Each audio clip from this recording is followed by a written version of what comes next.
Assalamualaikum warahmatullahi wabarakatuh. Jadi Habib Hanif Al-Attas kembali ceramah mengenai nasab yang dibatalkan oleh Imaduddin bin Sam'un, Imaduddin Al-Kaburi. Tapi setelah diklarifikasi, diajak debat, imatnya malah kabur, gak berani datang lagi. Itulah ciri-ciri Imaduddin si munafik. Nauzubillah min zalik. Mari kita lihat ya teman-teman. Ulama sedunia kok disalahkannya ya. Ulama sedunia disalahkan dan diajak diskusi kabur. Siapa lagi kalau bukan Imaduddin bin Sam'un? Saya nggak mau bahas-bahas lagi. Kalau soal ilmiah udah tuntas, panjang lebar. Kami bahas sampai ke akar-akarnya di dalam buku ini. Insya Allah beberapa hari lagi akan kami launching PDF-nya. Siapapun bisa download, masing-masing bisa cetak, saudara. Dan insya Allah nanti ulama-ulama akan mendapatkan daripada kopian dari buku ini. Jadi kalau soal ilmiah udah selesai. Saya kira kalau soal ilmiah udah selesai. Nggak ada ilmiah tuh nyalain ulama sedunia, nggak ada, saudara. Ulama sedunia ditabrak, hanya dia doang yang benar, seolah-olah ulama semuanya butuh, nggak ada yang ngerti, saudara, nggak ada ya. Masya Allah. Makanya saudara, itu orang bilang saya siap berdebat 3 hari 3 malam. Orang itu Imad bin Sarman, Wakilah bin Sam'un, Wakilah bin Usman, langsung aja wakilanya sampai 3 nantang, saya siap berdebat 3 hari 3 malam, dia nantang, saudara. Akhirnya atas restu imam besar, saya tantangin, saya ladenin. Itu diadakan di Banten, di Sultan Banten, tempatnya netral, dekat sama rumah dia, nggak jauh, sama-sama Banten. Saya datang ke Banten, bawa kitab, bawa referensi, kita berdiskusi, hujjah bil hujjah, dalil bil dalil. Begitu saya sampai Banten, orang yang nantang debat 3 hari 3 malam, orangnya malah kabur. Imad Unyil kacau tidak? Kacau. Dan masih keluar terus. Akhirnya Ar-Rabitatul Alawiyah sebagai pihak yang digugat oleh dia, saudara. Harusnya kalau mau neliti itu datang ke tempatnya langsung, diundang sama Rabito, ayo kita diskusi di Rabito. Mau 2 hari 2 malam, 3 hari 3 malam, fadhol, tergantung waktu situasional, bisa diulur. Silahkan datang, dijamin keamanannya apa. Nggak datang juga, saudara. Saya heran kok ada orang begini, diajak diskusi nggak mau. Tapi ulama sedunia disalahkan. Walaupun ulama sedunia mengatakan tersambung, saya tetap mengatakan terputus. Ulama sedunia disalahkan, diajak diskusi nggak mau. Saya heran begitu ketemu orang yang model begini, saudara. Ini kenapa kok ada orang begini? Saya pikir-pikir, cari-cari kenapa sebabnya. Begitu saya cari, saya ketemu sebabnya, saudara. Oh pantes, ternyata dia pernah cium tangan dan menyatakan berguru kepada orang yang bisa ngomong sama semut, Mama Gufron, saudara. Guru kita semua katanya Mama Gufron. Tahu Mama Gufron? Siapapun yang diajak ngomong wamakoli bahasanya. Cuman bedanya kalau ngomong sama semut volumenya dikecilin. Wamakoli inna rahmatan nafima Allah. Keprok atuh. Itu bahasa Mama Gufron tuh. Innalillahi wa inna ilaihi raji'un. Saya sudah mengatakan udah dah, ini bukan soal ilmiah. Kalau soal ilmiah kami sudah menjawab. Iya. Ini buku ya, ini tujuan, ini adalah adaan li fardhil kifayah. Buku ini judulnya Keabsahan Nasabah Membongkar Penyimpangan Pembatalnya.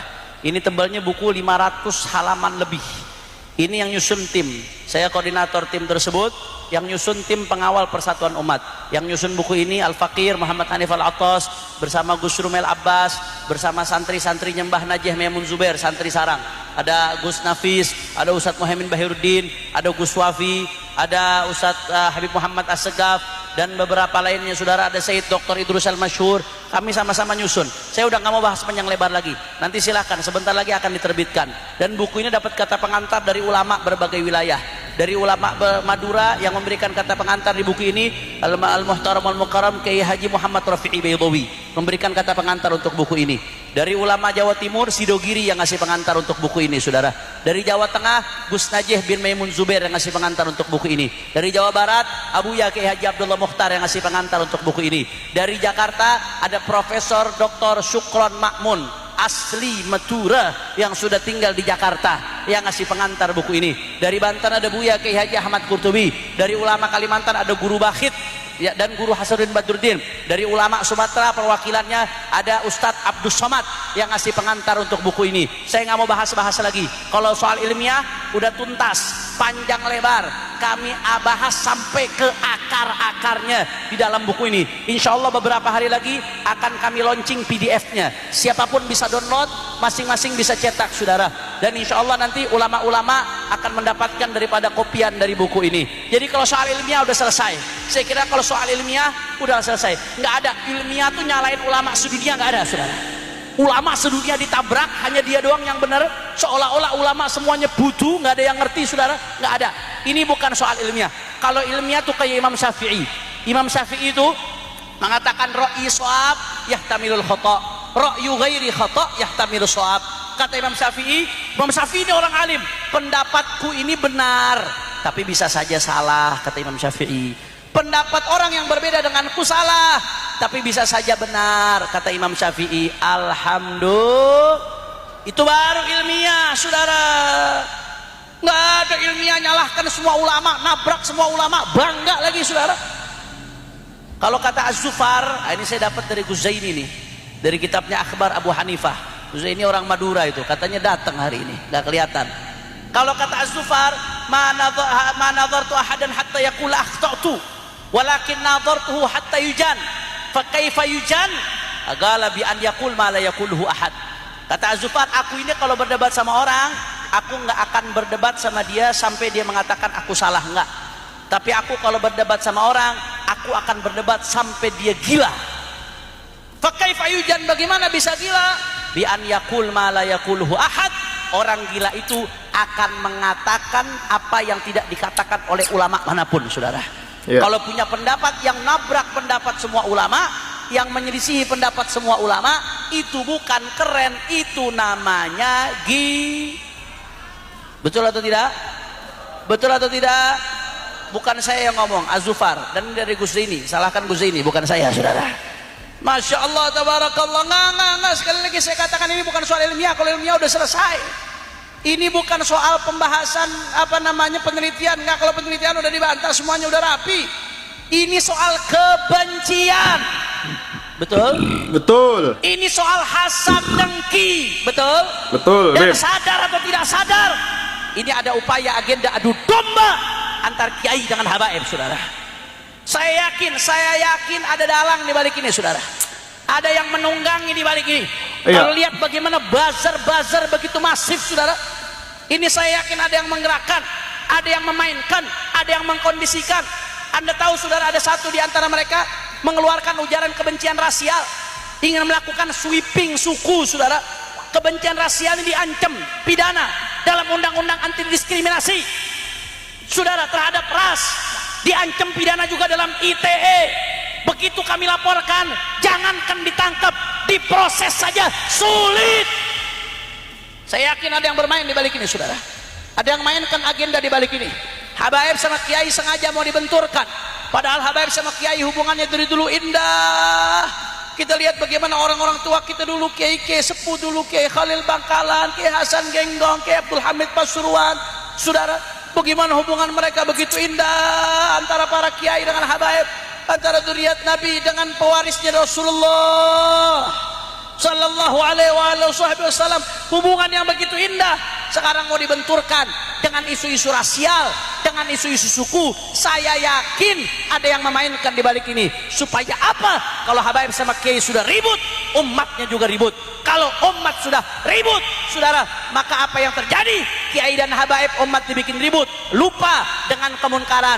LGBT-nya merajalela, kezalimannya merajalela, judinya merajalela, narkobanya merajalela, minuman kerasnya merajalela, aliran sesatnya merajalela, liberalismenya merajalela. Habaib kiainya tidak sempat nahi munkar, dibikin ribut urusan nasab. Betul atau tidak? Betul banget. Betul atau tidak? Maka Betul. jelas yang dirugikan dengan perpecahan ini umat Islam. Saya nggak mau bahas-bahas lagi. Kalau Jadi yang dirugikan adalah umat Islam, betul banget. Apa kata Habib Hanif Al-Attas ya? Kalau habaib dengan kiai berseteru, ya kan, kemudian sampai habaib ini dibatalkan nasabnya, jadi kemungkaran akan merajalela. Jadi orang-orang tolol di balik ini semua goblok apa gimana ya pemikirannya? Iya, sangat-sangat luar biasa ya. Mungkin saja mereka ini yang di belakang ini adalah para bandar-bandar judi dari oknum-oknum pejabat. Kita juga tidak tahu seperti itu. Mereka hanya peduli dengan isi perut, dengan kekayaan pribadi mereka sendiri. Nauzubillah min zalik. Ya pada akhirnya ya mereka sendiri yang rugi kalau sampai hal-hal ini terjadi. Ya teman-teman semua, seperti itu. Nauzubillah summa nauzubillah min zalik. Luar biasa penjelasan dari Habib Hanif Al-Attas. Sangat luar biasa. Jadi nggak seperti Abbas Buntet ceramahnya hanya mengadu domba saja. Lihatlah ceramah daripada Habaib.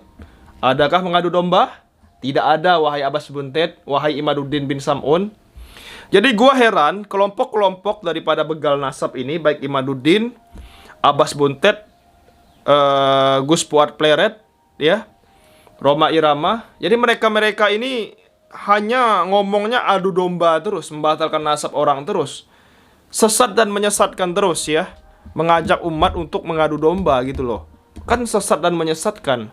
Nggak ada bikin adem-ademnya. Kenapa ngurusin nasab orang? Yang tahu nasab seseorang itu ya orang itu sendiri. Anda membatalkan nasab orang kenapa gitu loh. Nauzubillah, nauzubillah, summa nauzubillah min zalik. Sekian video kali ini teman-teman. Jangan lupa subscribe. Terima kasih. Assalamualaikum.